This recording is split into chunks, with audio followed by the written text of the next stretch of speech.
Hola, muy buen día. En esta ocasión vamos a explicar sobre las reacciones SN1, SN2, E1 y E2. Este video está con colaboración de Oscar Alfonso, Luis Mario, Andrés y su servidora Carolina. Para empezar vamos a hablar sobre la reacción SN2. En toda reacción química existe una relación directa entre la rapidez a la cual ocurre la reacción y las concentraciones de los reactivos. Cuando medimos esta relación, estamos midiendo la cinética de la reacción. Vamos a observar el ejemplo, la cinética de una sustitución nucleofílica sencilla. ¿Qué es una sustitución nucleofílica? Es aquel en que el nucleófilo, que es el que cede los electrones, va a reemplazar al que es pobre en electrones, por así decirlo. En este caso, la reacción del bromuro de metilo con el alcohol, como ven, se reemplaza para producir metanol más el bromo molecular. A una temperatura y a una concentración de los reactivos dadas, la sustitución ocurre con una cierta rapidez.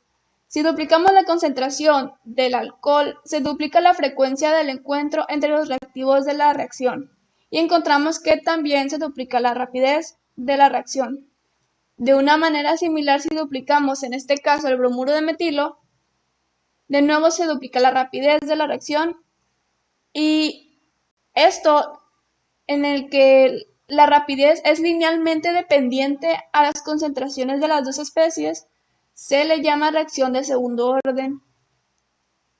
En 1937, E.D. Hughes y Christopher Ingold sugirieron un mecanismo que explica la inversión de la configuración y la cinética de segundo orden observadas en las reacciones de sustitución nucleofílica. Esta la nombraron reacción SN2, que es una abreviatura de sustitución nucleofílica bimolecular. Una principal característica es que este mecanismo se lleva en un solo paso y sin interrupciones. Aquí explicamos el mecanismo, que es el nucleófilo OH, que es el alcohol, utiliza su par de electrones no enlazado para atacar el carbono del haluro de alquilo a 180 grados con respecto al halógeno saliente. Esto da lugar a un estado de transición con una formación parcial del enlace COH y con una ruptura parcial del enlace CBr. Aquí se puede apreciar cómo está la formación de este enlace y la ruptura de este enlace, del DSBr, del bromo. Entonces, se invierte la estereoquímica. ¿A qué se refiere esto? Pasa de S a R. Y como pueden ver, aquí está el hidrógeno, que está del lado izquierdo, y en este caso pasa al lado derecho. Como se invierte la estereoquímica en el carbono a medida que se forma por completo el enlace COH y que el ion bromuro se separa con el par de electrones del primer enlace, CBr. Aquí ya vemos cómo se separó el bromo molecular y queda el metanol completo. Y cómo la estereoquímica pues cambia. Ahora, hablando de su energía, aquí vemos los reactivos antes de todo el proceso, cómo la energía no está afectada, no está tan elevada, que es en el caso de la adición del alcohol y la ruptura del bromo. ¿Qué quiere decir esto? Que entre más energía, menos estable es esta molécula. Y ya al adherirse el alcohol y formar el metanol y el bromo molecular, se establece la energía. Y pues esto sería todo. De mi parte, espero y la explicación les haya sido de ayuda. Ok, ¿qué tal? Mi nombre es Luis Mario González y ahí me va a tocar hablar de la sustitución nucleofílica unimolecular. Una reacción SN1 es una reacción de sustitución nucleofílica en la que el paso de determinación de la velocidad involucra un componente. El nombre de la reacción se obtiene a partir de la S de sustitución, de la N de nucleófilo y un 1 que indica el orden cinético de la reacción o número de componentes de reacción involucrados en el paso limitante de la velocidad.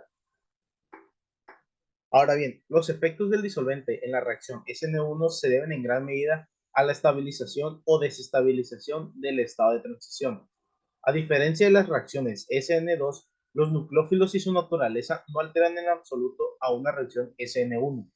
Un nucleófilo neutro son igual de efectivos que los cargados negativamente, por lo que las reacciones SN1 ocurren con frecuencia bajo condiciones neutras o ácidas.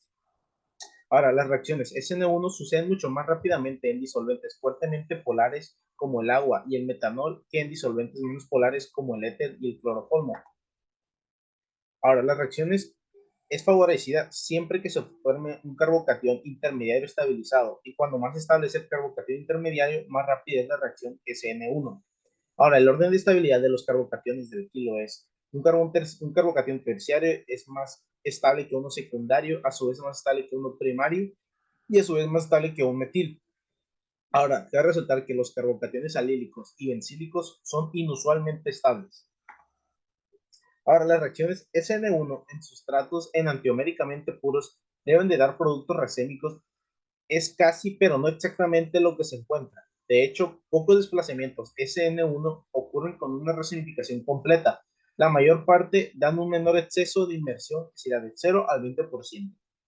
Ese de inversión y ese de retención. Aquí tenemos en la imagen un ejemplo de eso, que será el bromuro quiral y más un carbocatión plano al quiral nos daría el 50-50 de retención y de inmersión, que sería lo esperado, pero puede llegar a dar de entre 60 y 40 también. También tenemos que los grupos salientes se encuentran en un orden de reactividad idéntico para la reacción SN1 debido a que un grupo saliente está involucrado directamente con el paso limitante de la rapidez. Tenemos que el ion hidroxido es el menos reactivo de los que hay, de ahí decir el cloro, después el bromo, después el yodo, y el yodo es más o menos igual de reactivo que los grupos del tosilo y el agua. También tenemos que si una cierta cantidad de sustitución ocurre antes de que los dos iones se separen completamente, se observará una inversión neta de la configuración. Y en esta imagen se representa lo que dice el texto. En la primera sería cuando se separan el carbocatión y el anión, y si el anión no está muy separado, ocurriría solamente una inversión. Pero en cambio, si el carbocatión ya está libre, se realizaría una racemización. Siguiente tenemos el mecanismo, que se basa más o menos en tres pasos, que sería el paso número uno, la disociación espontánea del haluro del alquilo que ocurre en un paso lento, limitante de la rapidez para generar un carbocatión intermediario más un ion haluro. El paso número dos sería que el carbocatión intermediario reacciona con una molécula de agua como un nucleófilo en un paso rápido para producir alcohol protonado como un producto. Y por último, tenemos que es la pérdida de un protón del alcohol protonado intermediario da como producto un alcohol neutro. Y por último, tenemos que la rapidez de reacción, como antes mencionábamos, depende de la rapidez de la desaparición del haluro de alquilo. Y aquí tenemos un ejemplo también de lo que vendría siendo el mecanismo y una gráfica que relaciona la energía con el proceso de reacción. Muy buenas, mi nombre es Oscar Guzmán y les vengo a hablar sobre la eliminación unimolecular E1. La reacción de la eliminación es una reacción química en la que una molécula pierde átomos de dos o más grupos de átomos adyacentes. El mecanismo de eliminación unimolecular E1 es un tipo de reacción de eliminación que se produce en dos pasos. El primer paso es un grupo saliente, sale de la molécula y forma un carbocatión intermedio.